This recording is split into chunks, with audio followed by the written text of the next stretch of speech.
موضوع الدرس في أحوال السعداء وأحوال الأشقياء سورة الدہر تفسیر ابن کثیر الحمد للہ رب العالمین والصلاة والسلام على أشرف الأنبياء وسيد المرسلين سيدنا محمد وعلى آله وأصحابه أجمعين اللهم صل على سيدنا محمد وعلى آل سيدنا محمد كما صليت على إبراهيم وعلى آل إبراهيم في العالمين إنك حميد مجيد أعوذ بالله من الشيطان الرجيم بسم الله الرحمن الرحيم إنا أعتدنا للكافرين سلاسل وأغلالا وسعيرا إن الأبرار يشربون من كأس كان مزاجها كافورا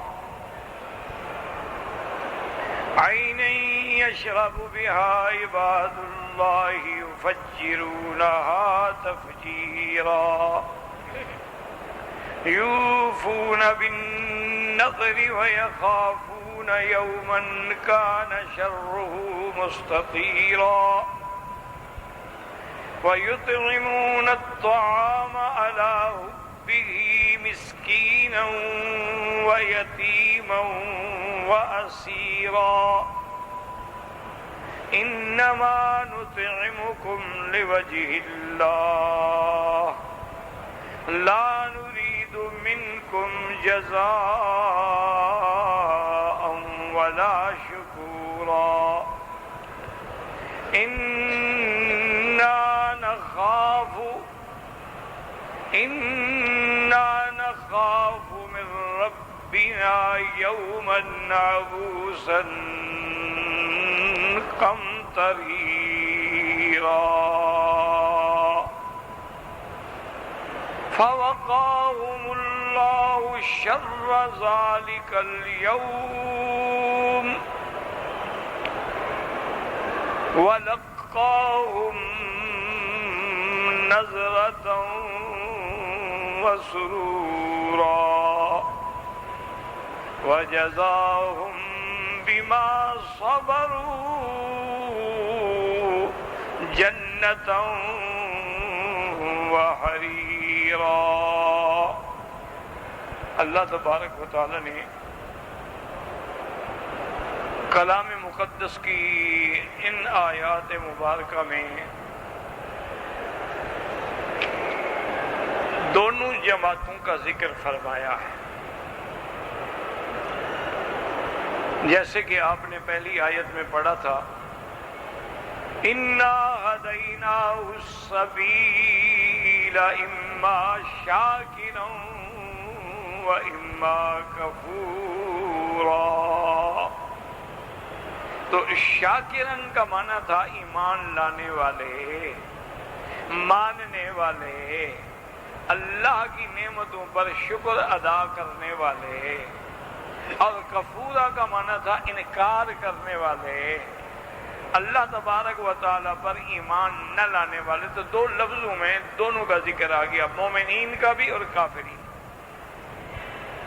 اب اس کے بعد اللہ نے ان آیات میں ارشاد فرمایا ہے، اس کو کہتے ہیں لف نشر مرتب، یعنی یہ علماء کی اصطلاح میں ہے کہ لف نشر مرتب کے شکورن و کفورا، پہلے شکور ہے بعد میں کفور ہے. تو یہاں پہلے جو ہے چونکہ کفور آخر میں تھا اس کے ساتھ ملتا ہوا کیا اِنَّا أَعْتَدْنَا لِلْكَافِرِينَ سَلَاسِلًا وَأَغْلَالًا وَسَعِيرًا. اللہ تبارک و تعالی نے فرمایا کہ ہم نے تیار کر کے رکھا ہے کافروں کے لیے سلاسل بھی، اغلال بھی، اور ان کے لیے دہکتی ہوئی آگ بھی. اب سمجھیں کہ سارے قرآن پاک میں جہاں بھی جنت کا ذکر آیا ہے یا جہنم کا ذکر آیا ہے، تو اللہ نے یہ ارشاد فرمایا ہے کہ اعدت للمتقین، جنت متقین کے لیے ہم نے تیار کر رکھی۔ جہنم کا ذکر آیا، اعدت للکافرین، ہم نے کافروں کے لیے جہنم تیار کر رکھی۔ اب اس میں بہت سارے فرقے جو ہیں، باطلہ فرق جو ہیں، معتزلہ ہیں، ان میں پھر کئی فرقے، بعض تو کافر ہے نا جی، وہ تو کھلے کافر ہیں کہ وہ تو مانتے ہی نہیں ہے کہ ہم نے مرنے کے بعد اٹھنا ہے۔ جب وہ مرنے کے بعد اٹھنے کا ہی انکار کرتے ہیں تو جہنم کا انکار تو خود بخود ہو گیا۔ ان کا تو عقیدہ یہ ہے کہ بس ہم مر جائیں گے، اس کے بعد ہم نے نہیں اٹھنا۔ ان ہی الا حیاتنا الدنیا نموت ونحیا وما نحن بمبعوثین، ہم نے دوبارہ کھڑا نہیں ہونا، وہ تو آخرت کے ہی منکر ہیں۔ اب بعض فرق ایسے ہیں کہ جو آخرت پر یقین رکھتے ہیں، وہ کہتے ہیں قیامت ہوگی اور اس تمام مخلوق جو مر گئی ہے ان سب کو اللہ دوبارہ زندہ کر کے اٹھائیں گے اور جزا سزا بھی ہوگی۔ لیکن وہ یہ کہتے ہیں کہ بھئی جنت جہنم جو ہے یہ پیدا نہیں ہوئی ہے، قیامت میں اللہ جب دار الاخرہ عالم آخرت کو پیدا فرمائیں گے اور ہر چیز تبدیل ہو جائے گی، یہ زمین آسمان سب کچھ، تو اس وقت جنت جہنم بھی پیدا ہو۔ ان کا یہ اعتقاد، وہ کہتے ہیں کہ بالکل جنت ہے، جہنم ہے، آخرت ہے، مرنے کے بعد حساب کتاب ہے، لیکن جنت جہنم ابھی اللہ نے پیدا کی نہیں ہے، کریں گے۔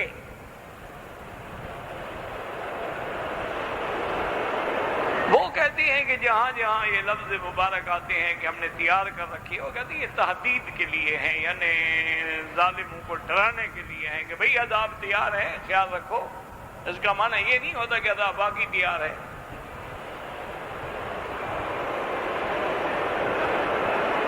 تو وہ جو ہیں وہ تو جنت اور جہنم کے بارے میں یہ نظریہ رکھتے ہیں کہ ہے لیکن پیدا نہیں ہوئی، پیدا ہوگی جب اللہ نئے آسمان بنائیں گے، نئی زمین بنائیں گے، یوم تبدل الارض غیر الارض والسماوات، اس وقت اللہ جنت جہنم کو بھی پیدا فرمائیں گے۔ وہ کہتے ہیں کہ ابھی اصل میں جنت اور جہنم پیدا کرنے کا فائدہ کیا ہے کہ نہ تو کوئی جنت میں داخل ہو سکتا ہے نہ جہنم میں داخل ہو سکتا ہے، وہ تو آخرت میں ہوگا نا، قیامت میں ہوگا نا، اس سے پہلے تو کوئی جنت جہنم میں داخل نہیں ہوگا۔ تو اس لیے وہ اپنے عقل کے مطابق سوچتے ہوئے صراط مستقیم سے ہٹ گئے۔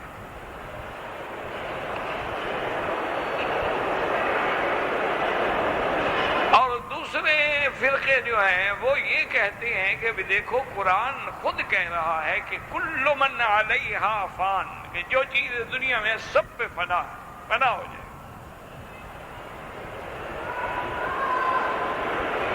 تو جب سب کچھ نے فنا ہو جانا ہے، آسمانوں اور زمینوں نے بھی فنا ہو جانا ہے، تو اگر جنت جہنم ہوگی وہ بھی تو فنا ہو جائے گی، پھر فنا کے بعد تو پھر دوبارہ ہی پیدا کریں گے نا، پھر پیدا کرنے کا فائدہ کیا ہوا؟ ان کے اعتراضات کو سمجھیں، دماغ میں بٹھائیں۔ کیوں باطل فرقے بھی نعوذ باللہ قرآن کی آیات کو لیتے ہیں، آیات متشابہات کو لیتے ہیں،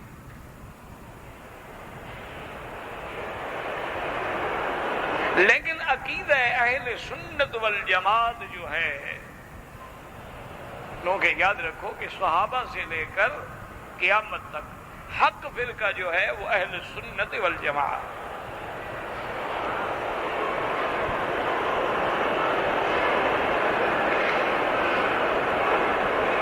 کیونکہ خود حضور پاک نے فرمایا ہے کہ میں تمہارے لیے دو چیزیں چھوڑ کے جا رہا ہوں،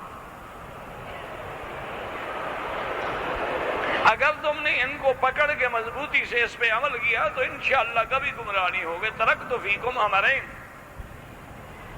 ان تمسکتم بہما فلن تضلوا بعدی ابدا، کتاب اللہ و سنتی. تو سنت کو پکڑنے کا حکم دیا. اسی طرح دوسری حدیث میں فرمایا علیکم سنتی و سنت الخلفاء الراشدین، میری سنت اور میرے خلفاء راشدین کی سنت. وہاں بھی سنت کا اللہ نے پکڑنے کا حکم دیا. اور اسی طرح حضور صلی اللہ علیہ وسلم نے فرمایا کہ علیکم بالجماعہ، جماعت مسلمین، جماعت صحابہ، جماعت حقہ، اس کو پکڑو. تو ادھر سنت کا لفظ ملا، ادھر جماعت کا لفظ ملا. تو صحیح لقب جو ہے وہ اہل السنت والجماعہ.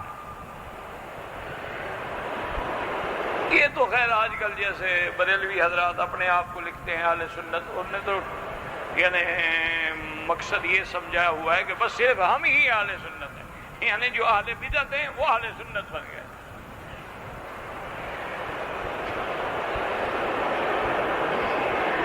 جن کے ہر عمل میں بدعت ہے، اذان میں بدعت ہیں، نماز میں بدعت ہیں، صلاۃ و سلام میں بدعت ہیں، عید میلاد میں بدعت ہیں، مرنے کے بعد دفن کرنے اذان میں بدعات ہیں، چلتے ہوئے کلمہ پڑھنے میں بدعات ہیں، 40 قدم کے بعد میت کو رکھنے میں بدعات ہیں، پھر کل خانی کی بدعات ہیں، 7 جمعراتوں کی بدعات ہیں، پھر چلیسویں کی بدعات ہیں، پھر بزرگوں کے عرس کی بدعات ہیں. یعنی بدعات سے جو بھرے ہوئے ہیں وہ کہتے ہیں ہم اہل سنت ہیں. اب اس کا کیا علاج ہے؟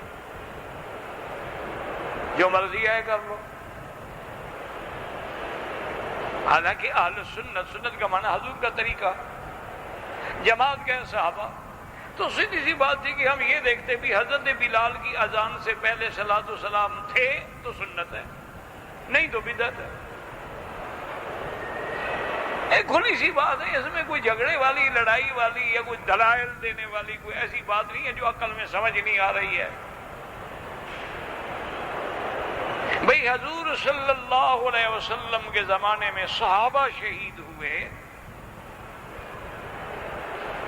اس کے علاوہ کئی صحابہ اپنی موت کے ساتھ فوت ہوئے. کیا حضور نے کسی کی قبر پہ کھڑے ہو کے اذان دی ہے؟ دی ہے تو سنت ہے، نہیں دی تو بدعت ہے.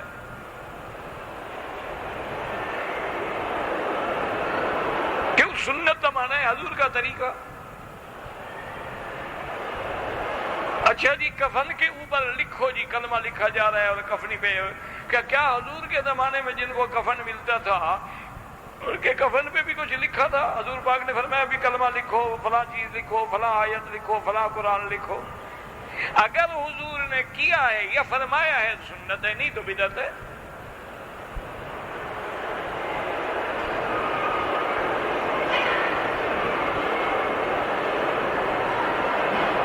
اسی طرح جب میت کو لے کے چلتے ہیں کہتے ہیں جی 40 قدم پہ اب روک دو میت کو جی، اور پھر جناب دوبارہ اٹھاتے ہیں. اچھا چلتے، اچھا جی زور زور سے کلمہ پڑھو. بھئی حضور کے زمانے میں میتیں اٹھائی گئیں، اگر کلمہ پڑھا ہے تو سنت ہے، نہیں پڑھا تو بدعت ہے. یہ تو جھگڑے والا مسئلہ ہی کوئی نہیں. یہ تو اللہ نے ہر انسان کو عقل دیا ہے. سنت کا معنی حضور کا طریقہ، اگر ثابت ہے سنت ہے، نہیں ثابت بدعت ہے.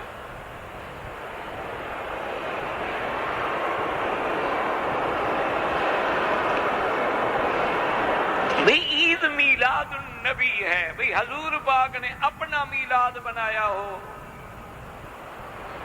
اپنے جد امجد حضرت ابراہیم الخلیل کا میلاد بنایا ہو، حضرت اسماعیل کا میلاد بنایا ہو، یا حکم فرمایا ہو کہ میرے بعد میلاد بنایا جائے.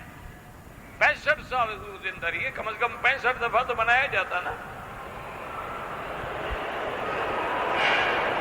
سیدنا ابو بکر، عمر، عثمان، علی اہل بیت نے منایا ہے، سنت ہے. نہیں منایا بدعت ہے. سیدھی سی بات، جھگڑے کی کیا بات.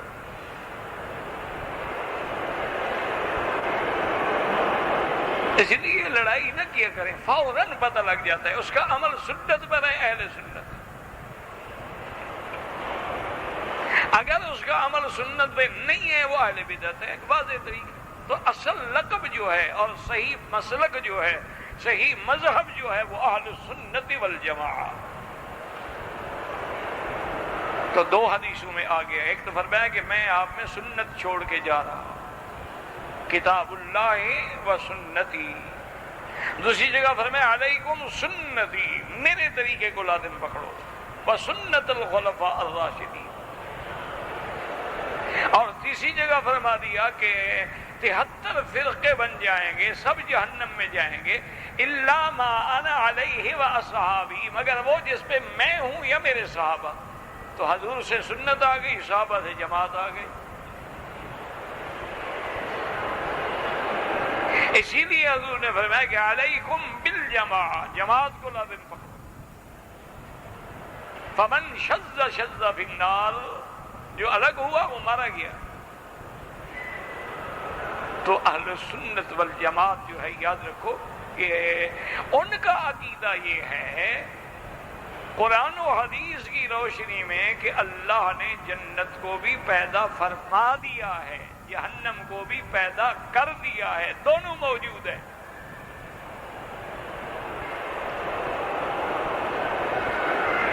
جنت آسمانوں میں ہے اور جہنم زمینوں میں ہے۔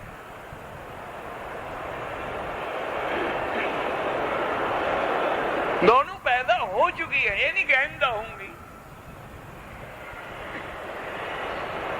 اور اس سے بڑی دلیل کیا ہو سکتی ہے کہ حضور پاک نے، محبوب دو عالم نے، رحمت دو عالم صلی اللہ علیہ وسلم نے فرمایا کہ معراج کی رات اللہ نے مجھے جنت کی سیر بھی کروائی۔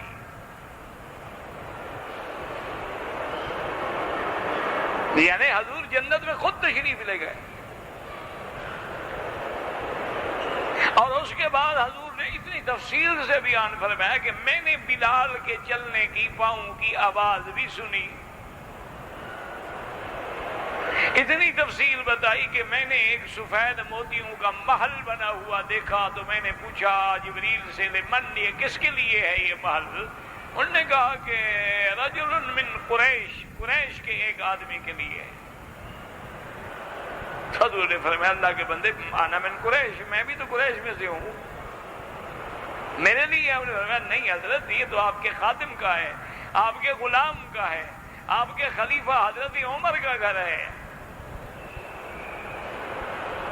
اور حضور نے پھر اتنی تفصیل بھی بیان فرمائی کہ حضرت عمر، میرا دل چاہا میں تیرے گھر کے اندر جاؤں، لیکن میں نے دیکھا کہ تیرے گھر کی سیڑھیوں پر ایک عورت وضو کر رہی ہے، تو مجھے خیال آیا کہ بھئی عمر کو غیرت کا احساس ہوگا کہ حضور میرے گھر میں گئے، وہاں میری بیوی بھی موجود تھی اور اکیلے، تو اس لیے میں داخل نہیں ہوا۔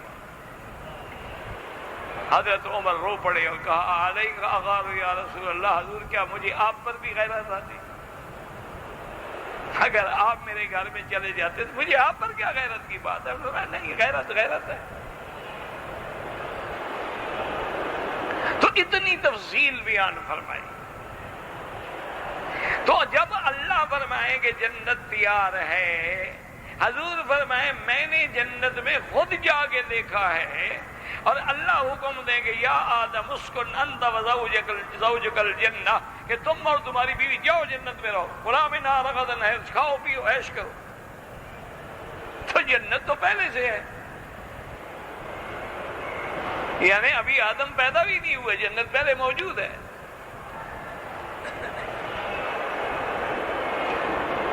اور جہنم کے بارے میں بھی اللہ نے فرما دیا کہ جہنم بھی تیار ہے۔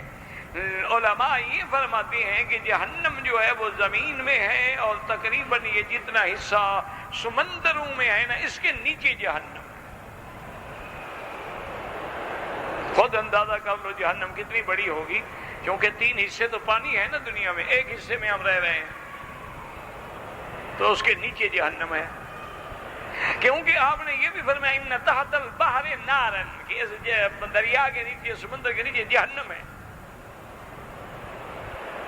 اسی لیے سیدنا عبداللہ ابن عمر رضی اللہ تعالی عنہما وضو نہیں فرماتے تھے سمندر کے پانی سے، وہ کہتے بھائی یہ جہنم ہے، جہنم کے پانی سے میں کیوں وضو کروں؟ ان کا اجتہاد تھا، حالانکہ جائز ہے، مسئلہ یہ ہے کہ جائز ہے، لیکن حضرت عبداللہ بن عمر کا اپنا خوف تھا جہنم سے۔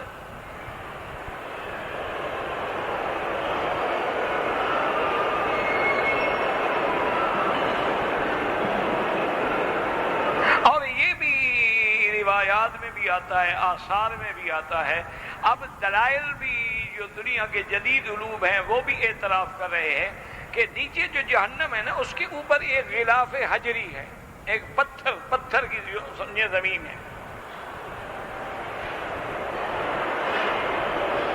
اور یہ جتنی ڈرلنگ کر رہے ہیں نا دنیا میں، پٹرول نکالنے کے لیے، سونا نکالنے کے لیے، معدنیات نکالنے کے لیے، ڈائمنڈ نکالنے کے لیے، وہ 2-3 میل تک بھی چلے جاتے ہیں نیچے، لیکن وہ خود اعتراف کرتے ہیں کہ ایک مقام ایسا آ جاتا ہے کہ وہاں ہماری ساری مشینیں بیکار ہو جاتی ہیں، اس سے نیچے کھدائی نہیں ہو سکتی۔ تو معنی یہ ہے کہ وہ غلاف حجری ان کو روک دیتا ہے۔ اور جب قیامت کا وقت قریب آئے گا تو پھر یہی ہے کہ اذا البحار فجرت، پھر وہ نیچے والی جہنم وہ پردہ ہٹا دیں گے اللہ، اور جہنم ظاہر ہو جائے گی۔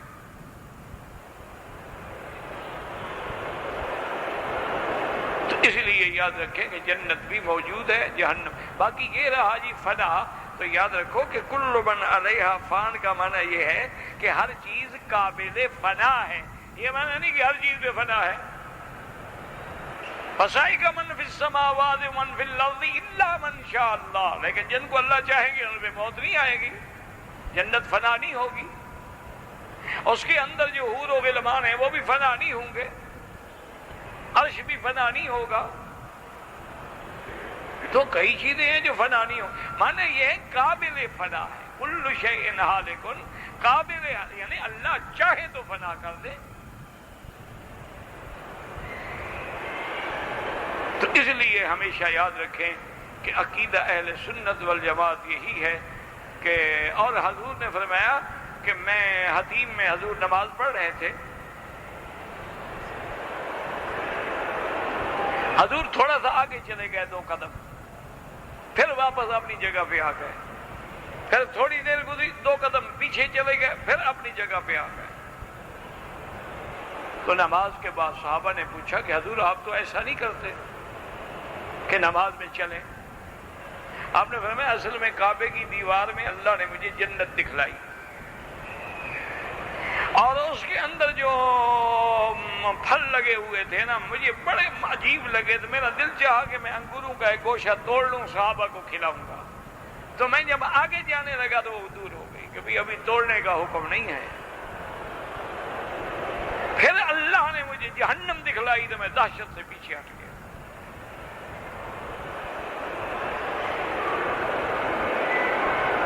اس کا مطلب یہی یاد رکھو کہ دونوں چیزیں اللہ نے تیار کر دی ہیں، اور ان چیزوں پہ فنا بھی نہیں ہو۔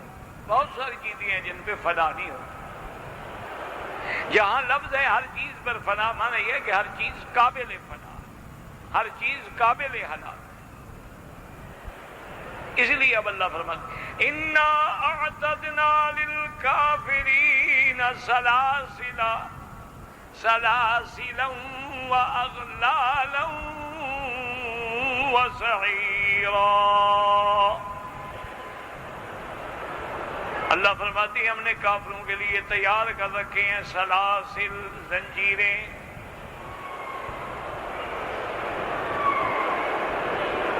اور اس کے بعد اغلال، اغلال کہتے ہیں توق، سعیرہ آگ دہکنے والی۔ 3 چیزوں کا ذکر آیا کہ اللہ نے کافروں کے لیے، ایک تو زنجیریں ہیں ان کو باندھنے کے لیے جو ان کے پاؤں میں بیڑیاں ڈالی جائیں گی،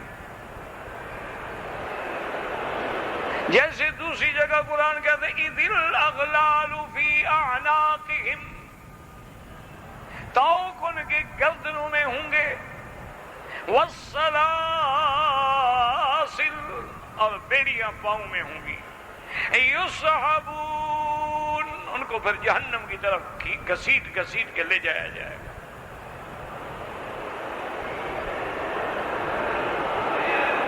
تو بعض علماء نے یہاں ایک نقطہ لکھا ہے، اس کو کہتے ہیں لطائف تفسیر، تفسیری نقطے۔ وہ کہتے ہیں کہ اصول دین تین ہیں نا، اللہ پر ایمان، نبوت پر ایمان اور قیامت پر ایمان، تین چیزیں ہیں۔ تو اللہ نے کافروں کے لیے تین چیزوں کا ذکر کیا ہے کہ مانے یہ ہے وہ تین چیزیں جو نہیں مانتے تھے، ہم نے بھی تمہارے لیے تین چیزیں تیار کر رکھی، سلاسل بھی ہیں، اغلال بھی ہیں اور جہنم بھی ہے۔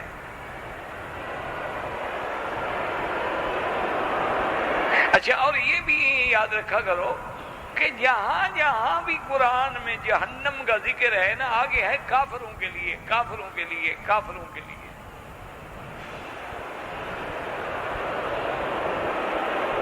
ہذہ جہنم التی کنتم بہا تکذبون۔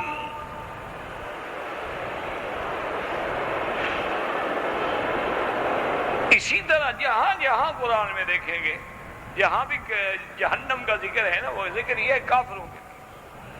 وَبُرِّزَتِ الْجَحِيمُ لِلْغَاوِينَ۔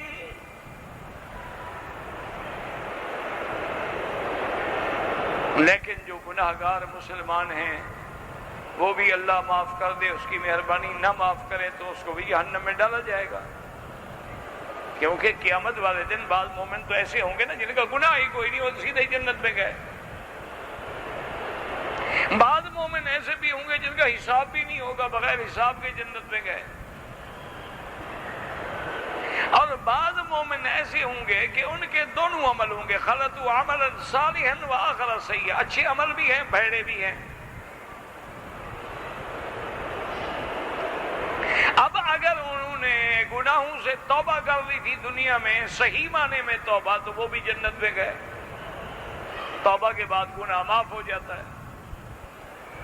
لیکن بعض مسلمان ہیں، مومن ہیں، ایمان والے ہیں، لیکن گناہ بھی ہیں، گناہگار بھی ہیں، لیکن ان کو گناہوں سے توبہ کرنے کی بھی فرصت نہیں ملی۔ ایسے ہوتے ہیں نا، اللہ نہ کرے، اللہ نہ کرے، بعد شراب پیتے نشے میں مر گیا، توبہ کب کرے گا؟ مسلمان تو ہے بیچارہ۔ بعض نعوذ باللہ ثم نعوذ باللہ زنا کرنے گیا، گھر والے آ گئے، ماری گولی، وہیں مر گیا، میں توبہ کب کرے گا؟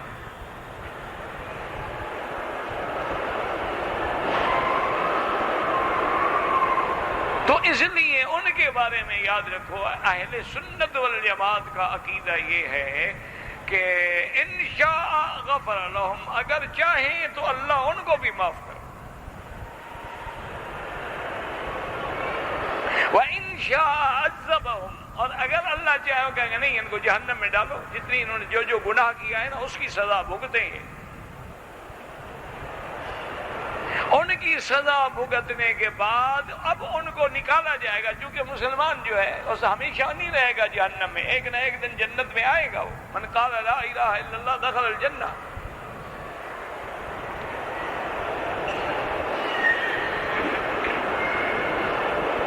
اب ان کو کیسے نکالا جائے گا؟ انبیاء شفاعت فرمائیں گے، اہل قرآن شفاعت فرمائیں گے، علماء شفاعت فرمائیں گے، اللہ کا قرآن شفاعت فرمائے گا، اللہ کے قرآن کی صورتیں شفاعت فرمائیں گی۔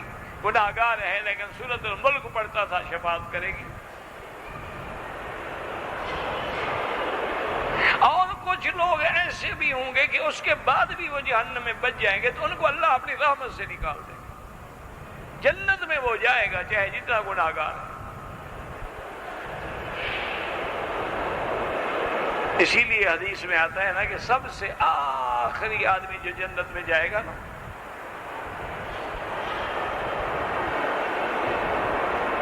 پہلے تو فریاد کرے گا اللہ بس مجھے جہنم سے نکال دو، جہنم سے نکال کے باہر بٹھا دو، بس اس کے اندر سے نکال دو، اللہ نکال دے گا۔ پھر کچھ عرصہ گزرے گا، کہے گا اللہ میاں جہنم سے تو آپ نے نکال دیا، ادھر تھوڑا سا مجھے جنت کے قریب بٹھا دو، کچھ چلو اندر نہ بھیجو، اندر والی ٹھنڈی ہوا تو آتی رہے گی نا۔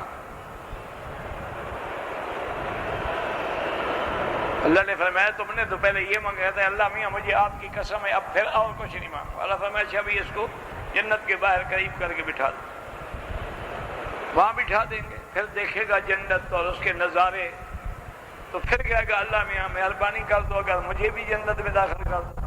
اللہ فرمائے گا یا غدر، تم بڑے ٹھگ باز ہو بھی، ہر وقت جھوٹی قسمیں کھاتے ہو، اللہ کے ساتھ بھی جھوٹ بولتے ہو۔ کہے گا اللہ میاں تو کیا کروں؟ تو اللہ فرمائیں گے اچھا تم اتنے پہ راضی ہو کہ میں تمہیں جتنی زمین ہے اور آسمان ہے اتنی بڑی جنت تمہیں دے دوں؟ کہے گا اللہ میاں آپ میرے ساتھ ہنسی فرما رہے ہیں۔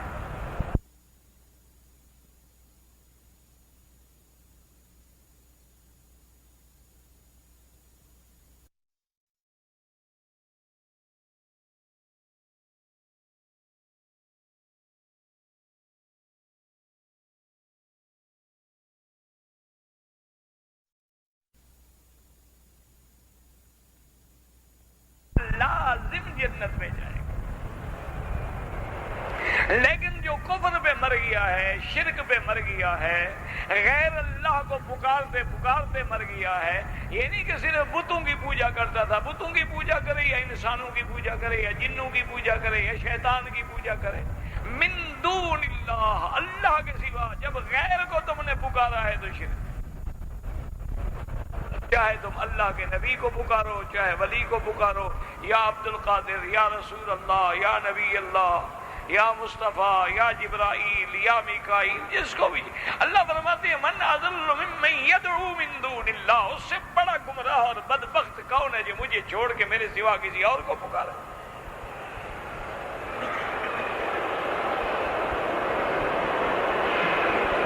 یہ نہ کہا کرو کہ جی ان کو تو ہم خدا سمجھ کے تو نہیں پکارتے، خدا سمجھ کے تو مشرکین بھی بتوں کو نہیں پکارتے تھے، وہ بھی ان کو خدا تو نہیں سمجھتے تھے، کہتے تھے یہ ہمارے سفارشی ہیں۔ نصرانی بھی عیسیٰ علیہ السلام کو بعض لوگ ہیں تثلیث کے چکر میں، ورنہ وہ یہ کہتے ہیں کہ عیسیٰ خدا کا بیٹا ہے، یعنی خدا کو وہ مانتے ہیں، وہ کہتے ہیں بیٹا سفارش کر دے گا۔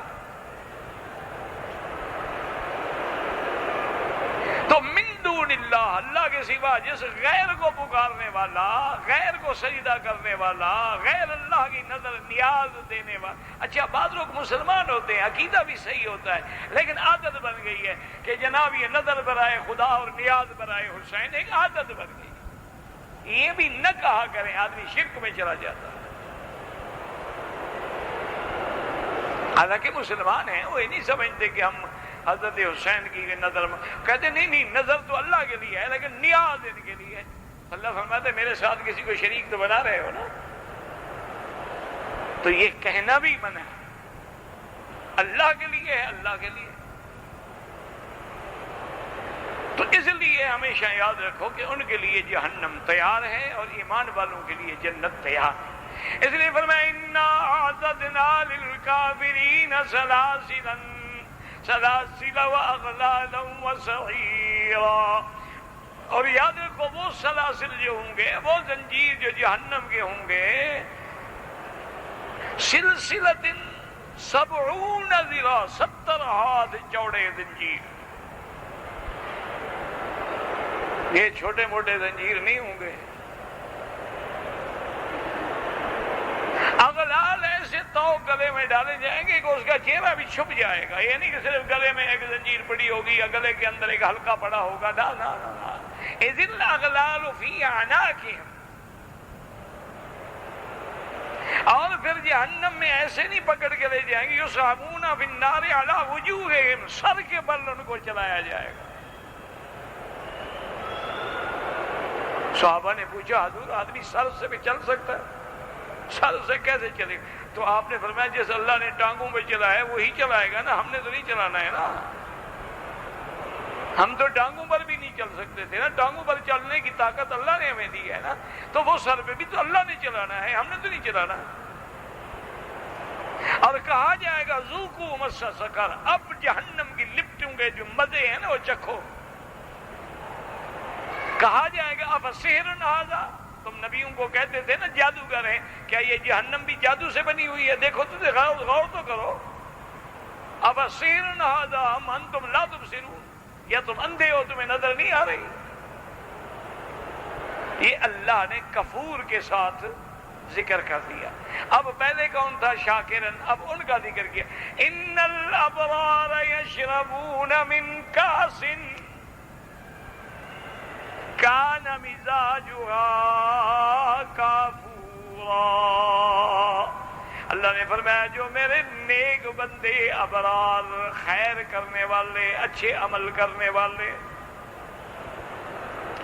یشربون من کاس، وہ پیئیں گے ایک ایسے جام سے. یاد رکھو کاس اس کو کہتے ہیں جو بھرا ہوا ہو، خالی کو کاس نہیں کہتے.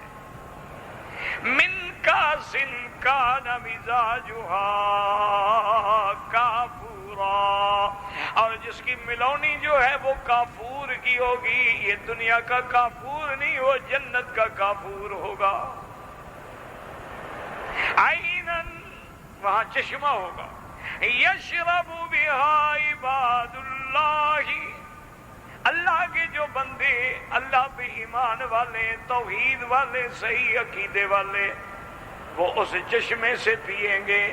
اور یفجرونہا تفجیرا، پھر ان کو جہاں چاہیں گے بہا کے لے جائیں گے. صرف یہ اس لیے علماء نے فرمایا کہ دنیا کی نہریں زمین کے اندر چلتی ہیں، لیکن جنت میں جو نہریں ہوں گی وہ زمین کے اوپر چلیں گی.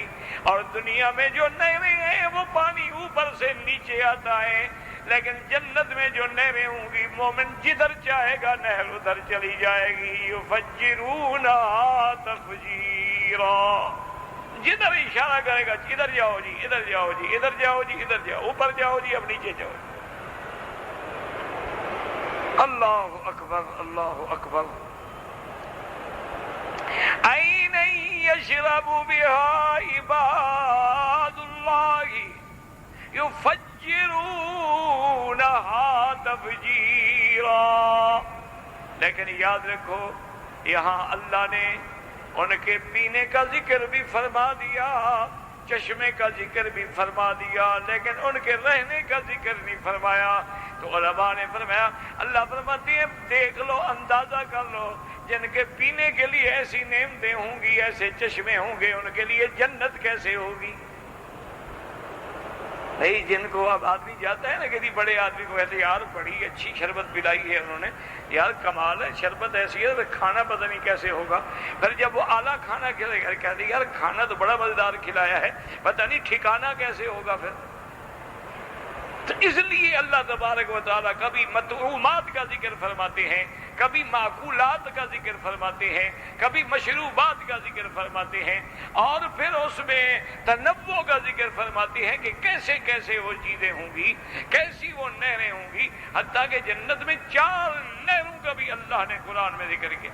فِيهَا أَنْهَارٌ مِّن مَّاءٍ غَيْرِ آسِنٍ وَأَنْهَارٌ مِّن لَّبَنٍ لَّمْ يَتَغَيَّرْ طَعْمُهُ وَأَنْهَارٌ مِّن خَمَرٍ لَّذَّةٍ لِّلشَّارِبِينَ وَأَنْهَارٌ مِّنْ عَسَلٍ مُّصَفًّى. اللہ نے فرمایا جنت میں ایسے پانی کی نہریں ہوں گی جو کبھی خراب نہیں ہوگا، جس کا نہ رنگ بدلے گا، نہ بو بدلے گی، نہ ذائقہ بدلے گا، نہ وہ پانی کھڑے کھڑے خراب ہو جائے گا.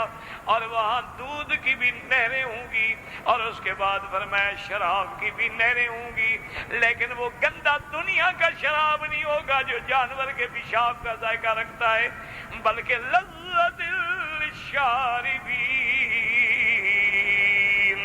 وہ شراب طہورہ ہوگا اور پینے والوں کے لیے باعث لذت ہوگا، باعث فرحت ہوگا.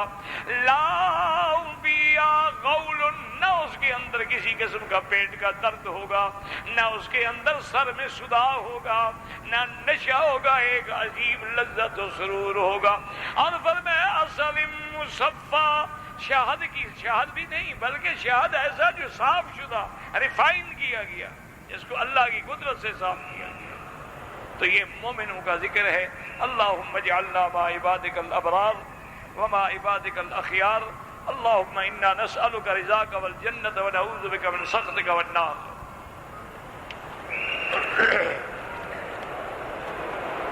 کہتے ہیں جی کہ میں توبہ تو کرتا ہوں لیکن توبہ کرنے کے بعد نعوذ باللہ میں پھر گناہوں میں لگ جاتا ہوں۔ میرا بھائی ایک علاج یہ ہے کہ صرف توبہ نہ کرو، توبہ کرنے کے بعد نیک لوگوں کی صحبت اختیار کرو۔ جب تک تمہارا ماحول نہیں بدلے گا تم توبہ پہ قائم نہیں رہ سکتے۔ یا ایھا الذین آمنوا اتقوا اللہ وکونوا مع الصادقین، سچے لوگوں کے ساتھ رہو۔ جب تم اچھے لوگوں کی صحبت میں جاؤ گے، ایک تو تمہیں گناہ کا ویسے بھی موقع نہیں ملے گا، اور پھر ان کی صحبت میں ان کو دیکھ کے ہر وقت نیکی کا خیال بھی آئے گا۔ تیسرا یہ ہوتا ہے کہ ان کی دعائیں جو ہیں جب ان میں تم شامل ہوگے تو اس کے ثمرات و برکات بھی ہوں گے، تو پھر تم گناہوں سے بچو گے۔ اب ایک آدمی توبہ بھی کرے اور پھر میکدے میں بھی چلا جائے، توبہ بھی کرے اور پھر ٹی وی بھی کھول لے، تو توبہ کیسے پکی رہے گی؟ توبہ کے بعد وہ ماحول پیدا کرو جس میں گناہ کرنے کا موقع ہی نہ ملے۔ میرا اپنا ایک دوست تھا، وہ حکمت کا کام بھی کرتا تھا اور اس کو لوگ ڈاکٹر بھی کہتے تھے۔ میرا بچپن میں تعلق تھا، اس کو میں نے بڑا زور لگایا ابھی نماز پڑھو، وہ نماز نہیں پڑھتا۔ کبھی کبھی میری پکڑ سے پڑھ لیتا تھا، لیکن ایک ہے نا کہ نماز آدمی اپنے شوق سے پڑھے۔ میں کہتے کہتے تنگ آ گیا۔ ہم حضرت بن نوری رحمت اللہ علیہ کے مدرسے میں ٹھہرے ہوئے تھے، وہ بھی میرے ساتھ تھا۔ میں کراچی میں ان کی خدمت میں رہتا تھا، ورنہ وہ ناراض ہو جاتے تھے۔ اللہ ان کی قبر پہ کروڑوں رحمتیں فرمائے۔ بہرحال یہ ان کی شفقت تھی، ورنہ ہم اس قابل کہاں تھے کہ ان لوگوں کے پاس ٹھہریں۔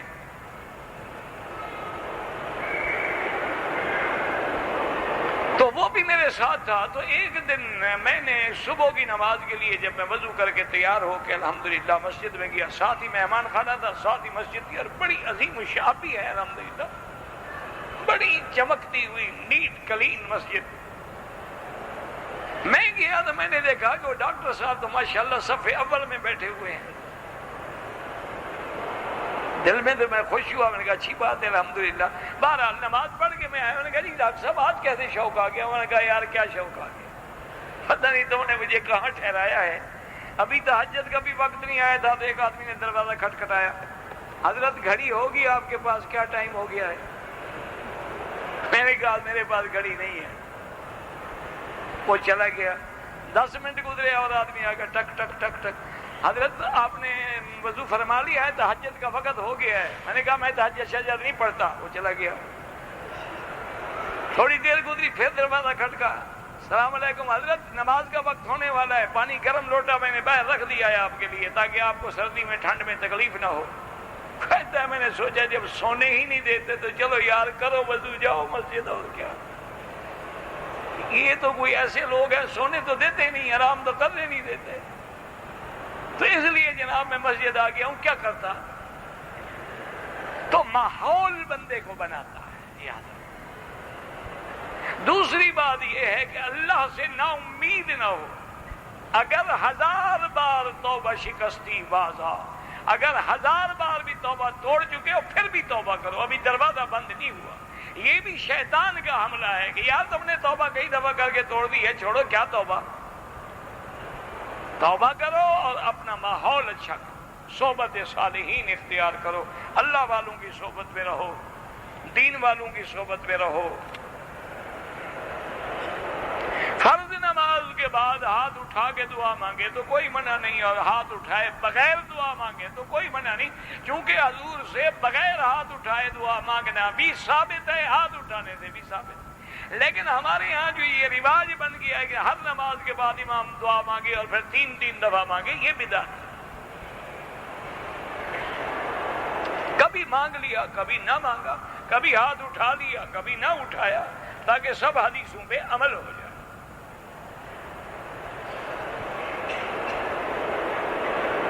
کہتے جی کہ بعض لوگ رشتہ داروں کی وفات کے بعد کھانا دیتے ہیں اور ان کے اخراجات جو ہیں وہ متوفی کے مال سے لیے جاتے ہیں۔ بالکل کھانا حرام ہے، حرام۔ کیوں؟ مرنے والا مر گیا، اب اس کا تو مال ہے ہی نہیں۔ اب مال ہے وارثوں کا، تو کیا سارے وارث اس پہ راضی ہیں کھانا دینے پہ؟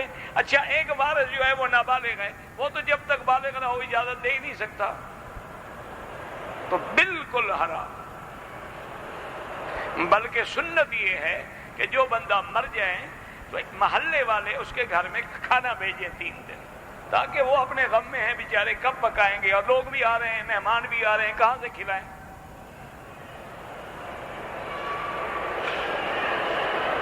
ایک آدمی پہ قرضہ تھا، لیکن اس نے کسی کو نہیں بتایا اور وہ مر گیا، تو قرضہ اس کے ذمے ہے، وہ نہیں بخشا جاتا۔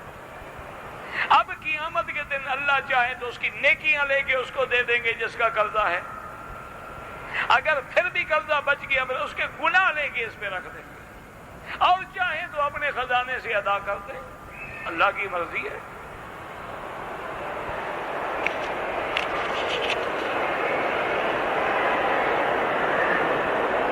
کہتے جی کہ اگر کوئی آدمی حج پہ آتا ہے اور مدینہ منورہ حاضر نہیں ہو سکتا تو اس کا حج ناقص ہے، یہ غلط عقیدہ ہے۔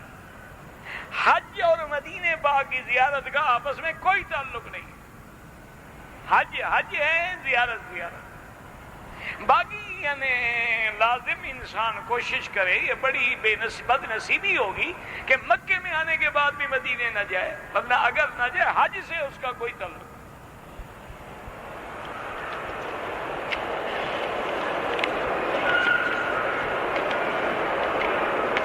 میں نے احرام باندھ لیا، احرام باندھنے کے بعد سر پہ میں نے ٹوپی پہن لی، تھوڑی دیر بعد یاد ہے اتار دی، کوئی بات نہیں۔ آپ نفل جو ہے اپنے لیے پڑھیں، دوسرے کے لیے پڑھ کے دعا کریں، کیونکہ عبادات مالیہ ہیں، عبادات بدنیہ ہیں، عبادات مالیہ اور بدنیہ ہیں، تو اس لیے علماء کہتے ہیں عبادات مالیہ تو جس کے لیے خیرات کرو، لیکن عبادات بدنیہ ہر آدمی اپنے اپنے لیے کرے۔ ہاں 2 رکعت نفل پڑھ کے ثواب بخش دو۔ مرے ہوئے کے لیے عمرہ کر سکتے ہیں، ہاں بالکل کر سکتے ہیں۔ اگر ایک آدمی اس کو حج کا شوق تھا، مر گیا، اس کے لیے حج کرائیں بالکل، یا خود کریں، حج بدل یہی تو ہوتا ہے۔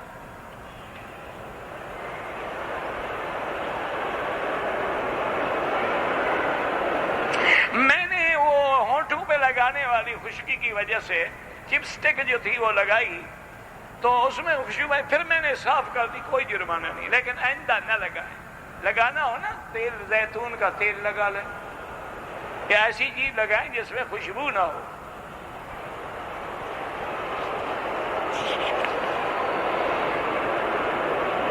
بھئی حج جس کے لیے چاہے کر سکتے، قربانی حضور کے لیے بھی قربانی کر سکتے، کوئی عبادت مالی ہے، اس میں تو اختلاف ہی کوئی نہیں نا۔ حضرت علی ہر سال حضور کے نام پہ قربانی فرماتے تھے، حضور پاک نے امت کے لیے قربانی فرمائی۔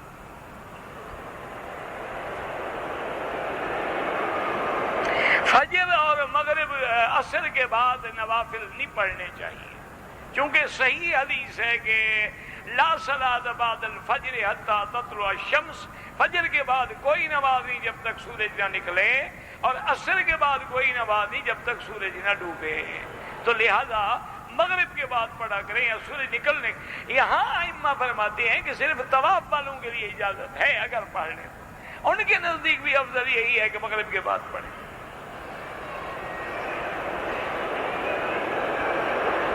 ایک آدمی نے طواف کی نیت کر لی، استلام بھی کر لیا، پھر چھوڑ دیا، اب طواف اس کے ذمہ واجب ہو گیا ہے، دوبارہ آئے اور طواف کرے۔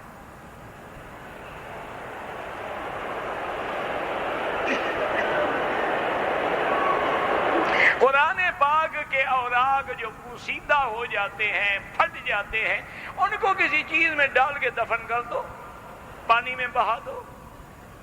ویسے اصولی بات تو یہ، آگ بھی لگائے تو کوئی منع نہیں ہے، لیکن ایک بے ادبی کا شبہ ہوتا ہے۔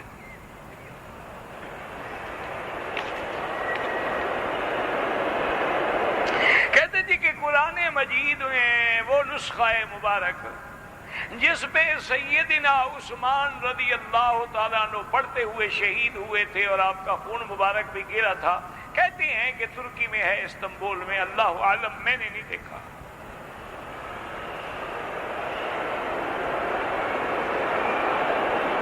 کسی عالم کو یا عام آدمی کو قبرستان کے علاوہ الگ کسی جگہ دفن کیا جائے۔ دیکھو جی، اصل بات یہ ہوتی ہے نا، اعتراض کرنا تو بڑا آسان ہوتا ہے۔ بعض علماء وصیت کر جاتے ہیں کہ یار مجھے مدرسے کے باہر کسی کونے میں دفن کر، تاکہ طلبہ نکلیں گے دعا تو کریں گے نا۔ اگر دور قبرستان میں ہوں گا تو پتہ نہیں کوئی یاد بھی کرے گا کہ نہیں کرے گا۔ تو ایسی اگر بات ہے تو کوئی حرج نہیں۔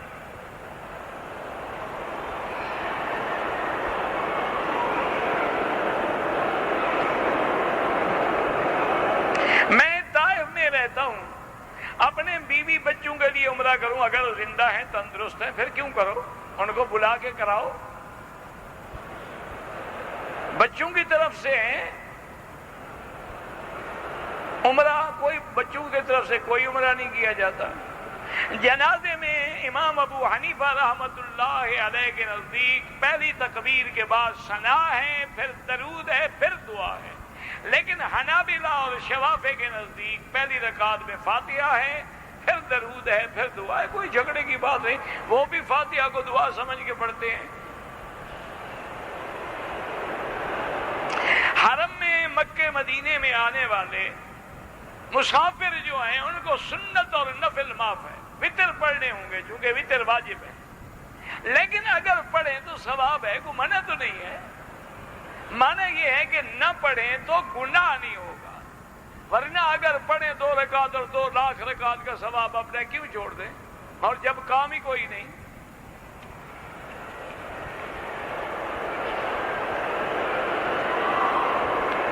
نماز کے ہر رکعت میں ثنا پڑھے بالکل نہیں، پہلی رکعت میں ثنا پڑھے گا، اس کے بعد ثنا نہیں پڑھے گا۔ واللہ اعلم۔ ربنا تقبل منا انک انت السمیع العلیم وتب علینا انک انت التواب الرحیم۔ یا اللہ عالم اسلام پہ رحم فرما، یا اللہ مسلمانوں پہ رحم فرما، یا اللہ مسلمانوں پہ رحم فرما۔ ہم گناہ گار ہیں، بدکار ہیں، بد کردار ہیں، لیکن تیرے نبی پاک کی امت میں ہیں، رحم فرما۔ یا اللہ مسلمان کشمیر میں ہیں، فلسطین میں ہیں، یا اللہ عراق میں ہیں، شام میں ہیں، سوریہ میں ہیں، برما میں ہیں، یا اللہ ہند میں ہیں، سندھ میں ہیں، عرب میں ہیں، عجم میں ہیں، ان کی جان مال آبرو عزت کی حفاظت فرما۔ یا اللہ بیماروں کو شفا عطا فرما، یا اللہ بیماروں کو شفا عطا فرما۔ یا اللہ اس عاجز کی ظاہری باطنی بیماریاں دور فرما۔ یا اللہ ہمارے بعض طالب ساتھی بیمار ہیں، ان کو بھی شفا کاملہ عطا فرما۔ یا الہ العالمین بے حیاؤں کو حیا عطا فرما، بے دینوں کو دین عطا فرما، بے اولادوں کو اولاد عطا فرما، جن کی اولادیں ہیں ان کو صالح بنا، بے روزگاروں کو روزگار عطا فرما، قرض داروں کے قرض عطا فرما۔ یا اللہ ہمیں مانگنا بھی نہیں آتا، بغیر مانگے عطا فرما۔ یا اللہ جو لوگ، جو جماعتیں، جو افراد تیرے دین کا کام کر رہے ہیں ان کی قدم قدم پہ حفاظت فرما۔ یا الہ العالمین اس بلد الامین کو قیامت تک ہر فتنے سے محفوظ فرما۔ یا اللہ پاکستان پہ رحم فرما، یا اللہ پاکستان پہ رحم فرما۔ یا اللہ یہود اور ہنود کی سازشوں سے اس غریب ملک کو بچا لے۔ یا الہ العالمین اب وہ ملک تباہی کے کنارے پہ آ گیا ہے۔ یا الہ العالمین ہمارے گناہوں کی وجہ سے عذاب نہ دے۔ لا تعذبنا بذنوبنا، لا تهلكنا بذنوبنا، لا تمنع عنا بذنوبنا عن فضلك۔ ربنا آتنا في الدنيا حسنة وفي الآخرة حسنة وقنا عذاب النار۔ صلی اللہ تعالی علی خیر خلقہ سیدنا محمد وعلى آلہ وصحبہ اجمعین۔ اللہم صلی علی سیدنا محمد وعلى آل سیدنا محمد کما صلیت علی ابراہیم۔